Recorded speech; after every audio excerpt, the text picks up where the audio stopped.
As we talk about the threat of foot and mouth disease and how to prepare a secure beef supply plan, cattle producers need to know they have resources and trained experts they can turn to for help. To learn more about that, we visited with one of the leaders of that training process.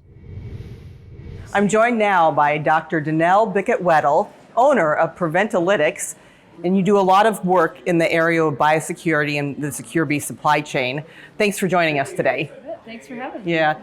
So I want to talk about the importance of getting this information about secure beef supply chain and biosecurity plans out. And you've been working with a very important group of people here today at a meeting. Can you tell us about that, please? Yeah, I'd love to. So National Cattlemen's Beef Association hosted the Beef Quality Assurance State Coordinators Training.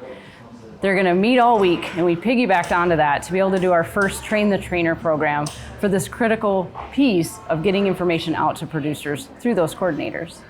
And I imagine with beef production being so regionalized and so different in every state, these state coordinators play a critical role in helping their members and the producers in their states develop a secure beef supply chain plan, whether they're a feed yard state or a cow-calf state, or they have a lot of stockers, or there's a lot of processing in their state. Talk about the importance of the roles that these BQA coordinators play in biosecurity. You bet. So they're connected. They're connected to folks of all different types of production facilities.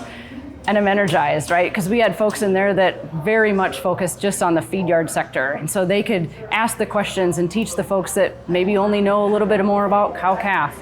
But at the end of the day, they're all going to have the resources to be able to go out and help those producers one-on-one, maybe in a workshop, learn a little bit more about business continuity planning for something like foot and mouth disease. Talk a little bit about some of the exercises that these folks went through in the meeting. Yeah, oh, it was so much fun. So we were really excited to have a feed yard and a really diversified cow-calf operation who also has poultry. Both of those farms worked with me ahead of time when we created this activity. So they gave us information about how many animals, what kind of movements come on and off, what their important things that they needed to make sure that they were keeping secure.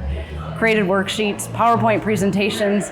We presented that information, everybody broke up into groups, and the buzz was so loud. They were talking about this movement and that movement and all the considerations.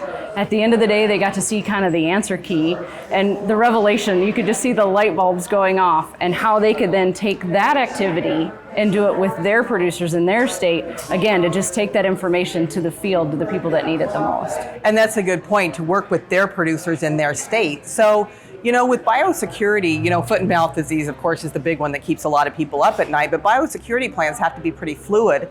These Train the Trainer sessions aren't just one and done, right? Talk about the plans to continue to engage this group. Yeah, you bet. So NCBA got USDA NADPREP funding, the National Animal Disease Preparedness and Response Plan, to be able to do more outreach. So this was one of 3 Train the Trainer programs. So we've got a couple others coming up, trying to get more people, boots on the ground, that have that one-on-one relationship, whether they're a herd veterinarian, maybe a consulting veterinarian for a group of feed yards, or maybe these BQA state coordinators, to be able to take that information and get it to the people that can apply it to help protect their cattle, not only for foot and mouth disease, but a lot of the biosecurity things help with everyday diseases as well. Really, at the end of the day, to make their herd more secure and really more profitable. Some producers might panic about trying to implement a biosecurity plan, but they really don't need to. Talk about how they can work with their state coordinators to really implement a plan fairly easily on their operations. You bet. So many of the things that they're doing already is related to animal health, animal welfare, husbandry. That's where the basic biosecurity stuff starts, and they're doing that. If they're a BQA certified producer already, they're doing so many of those things. So how do we take those building blocks and add to it? So might need to think a little bit about how do we move cattle differently in an outbreak? How might we bring on feed in an outbreak?